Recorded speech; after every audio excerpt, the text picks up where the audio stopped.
ચાલો વિદ્યાર્થી મિત્રો, આપણે સરસ મજાનો એક સંખ્યા રેખાનો પરિચય આપણે મેળવીએ. આપણે આ બધા વિદ્યાર્થીઓ છે એને સંખ્યા રેખાના ફોર્મેટમાં આપણે ગોઠવેલા છે. આ વચ્ચે છે એ આપણે 0 છે. સંખ્યા રેખાનો ડાબી બાજુ 0 થી ડાબી બાજુની સંખ્યા છે એ કેવી છે? ઋણ સંખ્યા છે. જમણી બાજુની સંખ્યા છે એ બધી કેવી છે? ધન સંખ્યા છે. આ લોકોને પોતપોતાના નામ આપેલા છે. તમારું નામ શું છે? શૂન્ય. તમારું -1 -2 -3 -4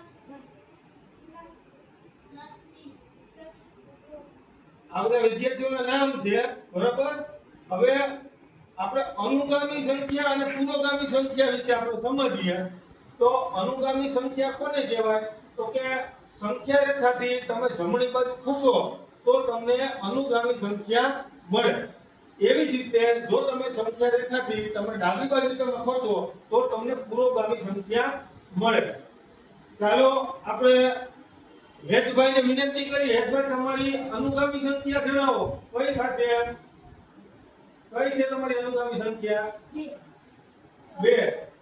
હવે તમે તમારી પુરોગામી સંખ્યા જણાવો. 0. સરસ, વેરી ગુડ. હવે એવી જ રીતે સાક્ષીબેન, તમારી અનુગામી સંખ્યા કઈ થશે? -1. અને તમારી પુરોગામી સંખ્યા કઈ થશે? -3. સરસ, વેરી ગુડ. તો વિદ્યાર્થી મિત્રો, આની ઉપરથી આપણે અનુગામી સંખ્યા અને પુરોગામી સંખ્યાની માહિતી મેળવી શકીએ, બરોબર? તમને બીજું એ પણ જાણીને આનંદ થશે કે તમે સંખ્યા રેખાની જેમ જેમ તમે ડાબી બાજુ જાશો એમ એમ તમને નાની સંખ્યા મળશે. આ હેતભાઈ છે એનો સંખ્યા નંબર કેટલો છે? પ્લસ.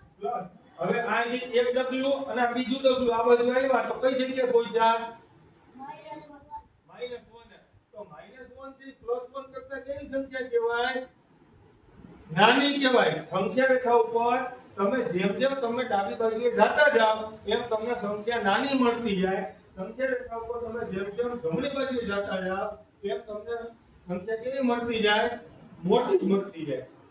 સંખ્યા રેખા ઉપર ડાબી બાજુ કદાચ ને -1 કરોડ પણ હોય તો પણ એ 0 કરતા નાના કહેવાય. કેમ કે 0 છે એ કેવી છે?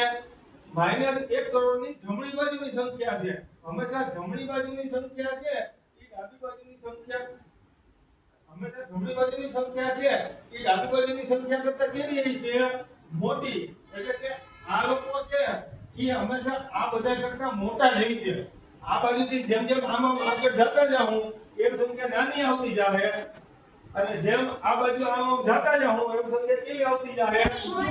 મોટી આવતી જાય.